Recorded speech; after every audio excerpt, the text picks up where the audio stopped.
guys, it's Sarah, and today I thought I would do a tag video. I don't do these often, but this one I loved because it surrounds one of my favorite authors, Stephen King. So this is an original book tag that was created by Tamika's Library, so I will leave her video down below, but I saw this on Vicky's channel, Vicky's Book Nook, so I will leave her video down below as well. So I liked it because it's Stephen King and I love him, and this is his birthday month. I think he turned 75 this year. Good for him. And there's a decent amount of questions, and most of them are like they start with one of his books. So I'm going to go through the questions, and as I read the book title, I'll let you know if that is one that I have read. I haven't read a whole lot of Stephen King, but I've read enough to know that he's a favorite and that I want to read all of them. So we'll kind of go through that. My answers are not all going to be Stephen King books. There's a couple, but not all of them. So I'm just kind of going based off where these questions lead me. So let's just start with the first one. So the first one is, what's your favorite Stephen King book, or where do you want to start if you haven't read him yet? So my favorite Stephen King book so far has been Pet Sematary. I've loved it. I listened to it on audio. I don't have a physical copy. I need to get one. But Michael C. Hall reads this book, and it was everything. I love Michael C. Hall. I do. But the book was fantastic. It was great. I did not know where this book was going. It was so creepy. I have not watched the movie. I don't want to. I can read the books. I don't want to see the movies. I don't need those images in my brain. Like, the books were enough. But I remember when this book finished, I was standing in my closet. We were living in Florida. I was standing in my closet putting laundry away when I finished this book, and my jaw dropped at the ending of this book. And I went, "Are you kidding me?" I loved it. It's fantastic. Okay, so now we're going to get into the titles of his books, so I'll let you know if I read them or not, and then I'll read the question. Okay, number 2 is Nightmares and Dreamscapes. Nope. A book that gave you nightmares or kept you up late. Okay, I haven't really had books give me nightmares, but a book that creeped me out so much that I still can vividly picture certain scenes in this book that I don't want in my brain because, well, Pretty Girls by Karen Slaughter. This is one of my favorite books of all time. Don't get me wrong. But there is a scene in this book that describes a room that I can still very, very, very vividly picture. And it's not a room I want to be in. So, yes. This one follows a woman who has lost her husband. He has been killed, and she is dealing with the aftermath of that and dealing with, all the things that go into what you have to do after a loved one has died, especially when you're, inheriting things and having to go through things and having to pull paperwork and do all that stuff. She's learning a whole lot about her husband that she did not know. She's also dealing with the loss of her sister, who had disappeared years and years and years before, but was never found. She's kind of presumed dead, but there's no one has ever recovered her body. They don't actually know what happened to her sister when her sister was in college. So she is still kind of dealing with that with her family as well. So there's like this side where she's dealing with the death of her husband, this side where she's still dealing with her family and what her family trauma has gone through. So you're kind of seeing her deal with all of that stuff, and all sorts of things are coming to light, and it was fantastic. Okay, next one is Joyland. Nope. A book that made you happy. I am also totally stealing Vicky's answer on this one, but it's the same for me. There was no other book that I could really think of that made me as happy as this one did. And that's The House in the Cerulean Sea by T.J. Klune. I loved this book. This follows a social worker named Linus, and he is tasked to visit this house that is on an island, and it is an orphanage for young children who have magical abilities that are considered very dangerous, which is why they are living on an island, because they are recommended not to be around the general public for the safety of everybody. You guys, this book was so charming. It was so sweet.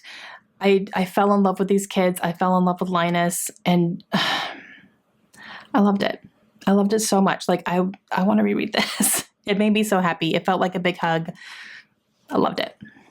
Okay, next one is Misery. I did read Misery, 5 stars, loved it. A book that made you sad. For this one, I'm going to go with The Art of Racing in the Rain by Garth Stein. You guys, you want to talk about ugly crying? That book made me ugly cry. So we're following this family and their dog.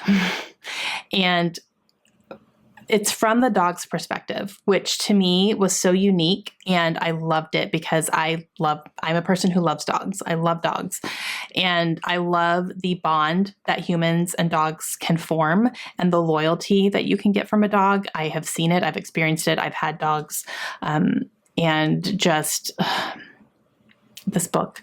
So you're seeing what the family is going through and how the dog is going along with them. And, you know, you're going through ups and downs. There's some pretty big downs, and yeah, it goes from there. But this, ugly, cried. Okay, next one, number 5 is Cujo. I have not read that one. Favorite animal companion. So technically, The Art of Racing in the Rain could count as well, but I'm actually going to go with Storm from Malice by John Gwynne. Storm is a wolf, and she forms a bond with Corbin in this book that I die for. You guys, like, when I'm reading a huge fantasy book that has a lot of characters and Storm, the wolf, is one of my favorites, I'm like, that's saying something. That's a pretty strong animal companion character, but I love her. I want her. I would die for her. It's fantastic. So this one is the beginning of a fantasy series, and we're talking like different kingdoms. We're talking fighting for power. There's lots of battle scenes that are so good. And you're following some young people in this world who are trying to survive, number one, because there's a lot of war going on around them, and finding out things about the leaders in like where they're living that they never knew. And there's just things coming out. And so it gets very political, and it was so good. Okay. Number 6 is Dr. Sleep. I have not read that one. A book that bored you or made you fall asleep. For this one, I'm going to go with Hillbilly Elegy by J.D. Vance. It didn't put me to sleep, but I was bored. It's not a long book. It's actually pretty short, but I was really, really bored by this one. I just didn't care. To be honest, the way it was written, I didn't care. Like, I got it. I understood the point of the book. I understood his, like, the reason for writing it, but I didn't care. And I think it was just because it felt boring to me. I needed it to have a little bit more like drama. I needed more like examples of things that happened, or, you know, find other examples. If you can't speak to that experience, find other examples, you know, that of people that can speak to that experience. So I don't know. I was bored. Okay. Next one is The Eyes of the Dragon. I have not read that. Your favorite book or series with a dragon in it. Now, I love fantasy. I don't think I've read a whole lot with dragons, though. I have books with dragons that I haven't read yet, so I can't say that they're a favorite. But I would say, of what I've read so far, my favorite has been The Hobbit by J.R.R. Tolkien. I loved The Hobbit. I read the entire Lord of the Rings, but The Hobbit was probably my favorite, to be honest with you. I just loved it. It was nonstop action, and it was so good. It was so good. And the dragon in that one was fantastic because, you know, he's talking and so like you're meeting this dragon, and it was so good. So that's been my favorite. Okay, next one is 4 Past Midnight. I have not read that one either. Oh my gosh, you guys, I got to get on my Stephen King game. A book that you stayed up way too late to finish. I'm going to say any book by this author, but definitely this one, All Your Perfects by Colleen Hoover. I fly through her books and I don't ever want to put them down. And I will stay up late to finish them. I remember this one in particular. I read it one day and I stayed up late to finish it. I was like, I am not stopping now. I have 50 pages left. This is getting finished tonight. And I stayed up late to finish it. This one follows a couple who is dealing with infertility. So that is the big issue in this one and kind of what they're going through and how it affects their marriage and all that kind of stuff. So, yeah. Okay, end of watch. I haven't read that one either, guys. I swear. The favorite last book in a series. Now, we're currently going through series September. So, however, my favorite last book in a series of all time, of the ones that I have finished, is going to be The Deathly Hallows by J.K. Rowling. So the final book in the Harry Potter series. Every book in the Harry Potter series, but this is definitely such a solid ending. I loved it. Loved it. These covers I purchased on Nerdy Ink. So I think she might have restocked these, or she's going to soon. So I'll leave a link down below if I can find them. If I can't find these in particular, I'll leave a link to her website, but you might want to follow it because I think she has said she's bringing these back because they were out of stock for a while and I wasn't sure if she was going to bring them back or not, but seriously, like, look at Neville. I love it. And then the spine, I have these for all of my Harry Potters. So these fit the original English hardcovers. So, and that's the back. Can you even? So I literally, like when I got them, I just put them right over top, right over top of my other dust jackets. So I can put them on, take them off however I want to, but I've put them on and I have not taken them off yet. I don't plan to because I love them. They are stunning. She also does the Thorn of Glass series, and I think she does Court of Thorns and Roses as well by Sarah J. Maas in like covers similar to this. So I'll leave her link down below. Okay, next one is The Outsider. I have not read that one either. Unpopular opinion that makes you feel like an outsider. I DNF'd All the Light We Cannot See by Anthony Doerr. I love historical fiction, but I couldn't with that book. I DNF'd that book more than 300 pages in. I could have kept going and just finished it, but I did not care.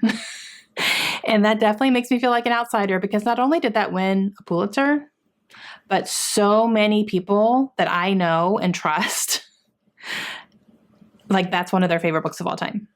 So I went into it thinking, okay, and it's like one of the most popular historical fiction books for sure. I didn't care. I thought it was boring and nothing was happening.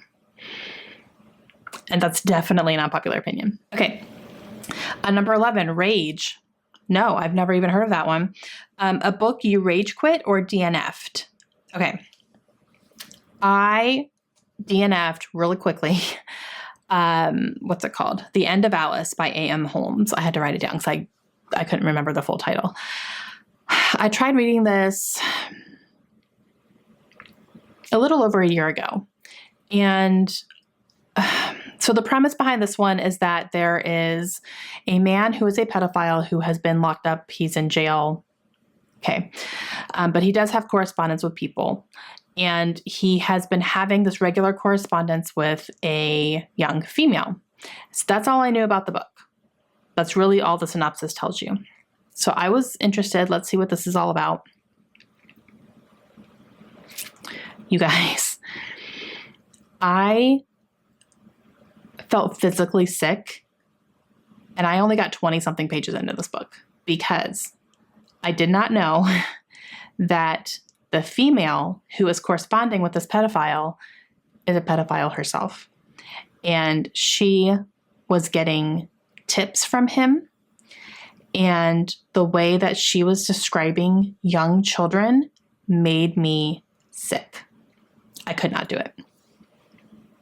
I can read some stuff, guys. I could not do that. I hit one specific sentence that I went, and I'm done. I can't do this. Nope. I do not need to be in this person's head. No, thank you. Blech. Okay, number 12, Different Seasons. Nope. Your favorite seasonal book. Okay. I don't tend to read seasonally all that often. I'm kind of feeling it a little bit right now, but I would say like Emily Henry over the summer has been my favorite for the last couple of years. Every summer I've read Emily Henry's newest book. I read Beach Read, I read People We Meet on Vacation, and this year I read Book Lovers. So this one follows two people who work in publishing, and they both live in New York. And our female is an agent. So she has it's a very high stress job. She has some very high maintenance authors that she's working with. And her sister convinces her to go on this vacation with her just to kind of get away. It's like a good time for both of them, like that type of thing. So she agrees to go on this vacation with her sister. They're going to go for a couple weeks to this cabin in North Carolina. So they're there. While she's in town, in this cute little quaint town, she runs into someone who's not necessarily a rival, but she knows him. They've met before. It wasn't a great experience type thing. But she knows who he is because they work in the same circles. And so you kind of see them meet up here and like what kind of happens from there. And there's a whole lot that goes on. It's a whole thing. But I loved this book. The banter between these two, I lived for. The banter in Beach Read, I also lived for. So Emily Henry can really write characters that have great back and forth that I just love. And they always keep me laughing. So I would say Emily Henry in the summer has been my favorite so far. Okay. Finders Keepers. Most prized, rare, or expensive book that you own. I don't know the value of most of my books. So I don't know that I have one that is like worth the most. But if we're talking like Saving a Fire type thing, I do have a first edition of Gone Girl, a first edition hardcover. And that's one of my favorite books of all time. So that would probably be one that I grab. It's in a box right now in my closet. I did not bother to go dig it out, but that would probably be one. Also, my Harry Potter books, most of them are first editions as well. I don't know if all of them are. I think there might be one or two that are not first editions, but most of them are. So, but I don't know if they're worth more or not. I have no idea, to be honest with you. So I'm going to maybe say Gone Girl, to me personally, is probably the more special one. Okay, 14, Later. No, guys, a book you keep putting off. How much time do we have? Okay, no, but this one for real is one that I've been putting off, and that is The Name of the Wind by Patrick Rothfuss. This book doesn't scare me. It doesn't intimidate me. I'm putting it off because it's not a finished trilogy yet. And there's no news on if it's ever going to be finished. And I'm like, don't you dare pull a George R.R. Martin and not finish this really popular, apparently fantastic fantasy series that you're writing and never finish it. What are you doing? I do have the first two books, and there is like a short novella in here as well, but like there's not been a book 3, and there's literally no news on if it's even going to be written. And that frustrates me to the point where I don't want to read this because I don't want to leave something unfinished and have to wait 10 more years for a book where I'm going to forget everything by then. You know what I mean? So I'm not planning to pick this up until there's at least a release date set for the third book. And that's just going to have to be how it is, because I don't want to go into this huge fantasy that everybody raves and loves, and I have no doubt it's going to be good, but if it's never going to be finished, do I want to spend my time on it? I'm to that point right now. So this one. Okay, and number 15 is the last one. Desperation. Nope. A new release you're desperate for. So funnily enough, it's Fairy Tale by Stephen King. Just came out earlier this month. And yeah, I desperately want to read that book. I have not purchased it yet. I will at some point, just because I know I'm not going to read it right away, but I will get that at some point. So, but yeah, that one. Okay, those are all the questions. What have we learned from this tag, Sarah? I need to read more books by Stephen King because of all of those titles, I've read one. Oops.